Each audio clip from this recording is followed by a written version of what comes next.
Formatting. You heard a bit about that yesterday. We have a really big document that is our guidelines for formatting an integrated script and score. We have our reasons for it. It all has to do with making rehearsals easier and having the usage of time so that everybody knows exactly what's going on. Everything's really clear. I don't think that our guidelines are difficult, but you do have to take a look at them and make sure you're doing them correctly. For book writers, we have rules about margins and indents and how you do stage directions versus character directions and blah, blah, blah, blah, blah. It's not hard. And once you set yourself up a template, you should be able to manage it. We also have pretty strict rules about how to designate that a song is about to start and have it happen on a new page, the lyrics on a new page, and then the score on a new page. That's one of the hardest things for people to get a hold of, but our rationale for that is that when you go into rehearsal, some of the actors will ultimately, like if you're doing a reading, if you're doing a production, it's a little different because when you reach a certain point in the production, everybody throws their scripts away anyway because they've memorized it, and that's true of the 15-minute musicals.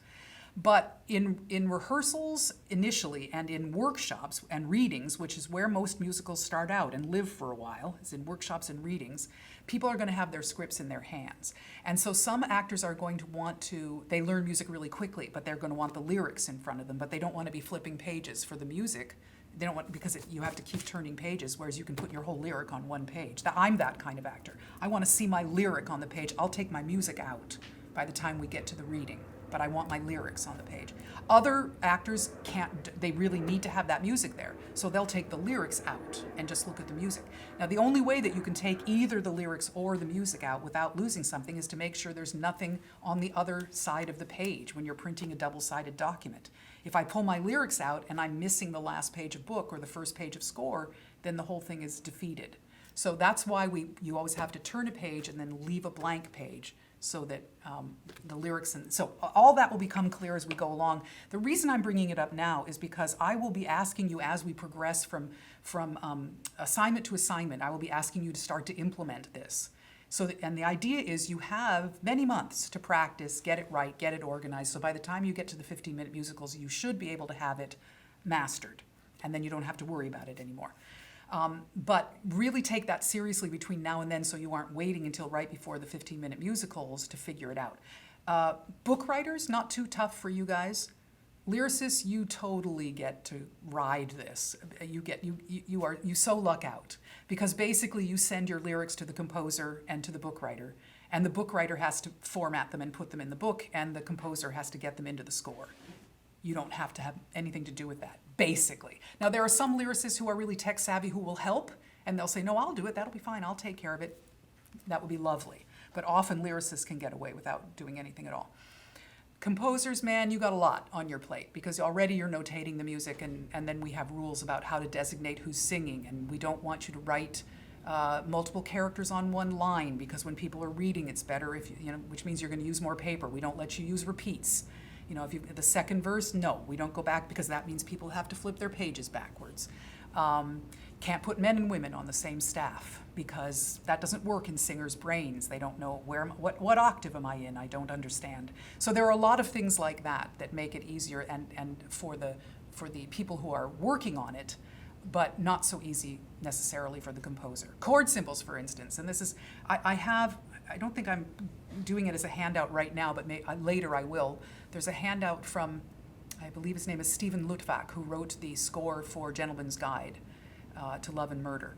And he has a whole foreword in front of his score that's fascinating, where he basically talks about how he was one of the kind of composers, and there are many, including Sondheim, who thinks that their chords are so gloriously beautiful and complex that they cannot be represented by a chord symbol. And they're right. They're right. That's true. When your chords are really complex and interesting and beauteous, they cannot be accurately and fully represented by a chord symbol. And so some of those kinds of composers say, well, then I'm not putting chord symbols in my score because I don't want people to play the chord instead of, the chord symbol chord instead of my beautiful, glorious chord. They're ruining my score. And what Stephen Lutvak understood finally, and why he put chord symbols in his published score for Gentleman's Guide, is that initially, when it's in rehearsal, Your pianist will bow down and kiss your feet if you give them chords, because they've got a lot going on. They haven't learned it yet. All the singers want support, so they have to be playing the singers' lines at the same time that they're playing the score. There's a lot that they have to manage. And so if you just give them some chords, they can get close to your score during rehearsals. That does not mean that they intend to not play your score for performance. It does not mean that. They are a rehearsal tool. They're not a replacement for your score. So we will continue to really insist. You gotta get the chord symbols in there. And our pianists, when we get to that point where we start, especially with the 15-minute musicals, our pianists will thank you, because rehearsals go so much better if you do that. Let's see. The one other thing is that it would be useful, if you don't already have one, especially for either book writers or composers or someone, because it's important that at least one person on your team has some kind of a PDF editing program. That's a big ask, because the main one, Acrobat, is expensive. And so I'm not suggesting that you have to rush out and buy that, but I would, and I've been trying, if anybody finds some, I used to have a list of some of the cheaper ones or free ones out there that will at least do what we need for this class. And my list seems to not be working anymore. So if somebody has ideas, let me know. Do you offer Zotodocs? I have not heard about that one. I get by with that one. All right. It's XODO docs. I'll put it in the chat. Yeah, I'll check it out. What you need to be able to do is you need to be able to combine PDFs. So in other words, the book writer will make a PDF of their of the document that has the dialogue and the lyrics, and the composer will make PDFs of all their scores.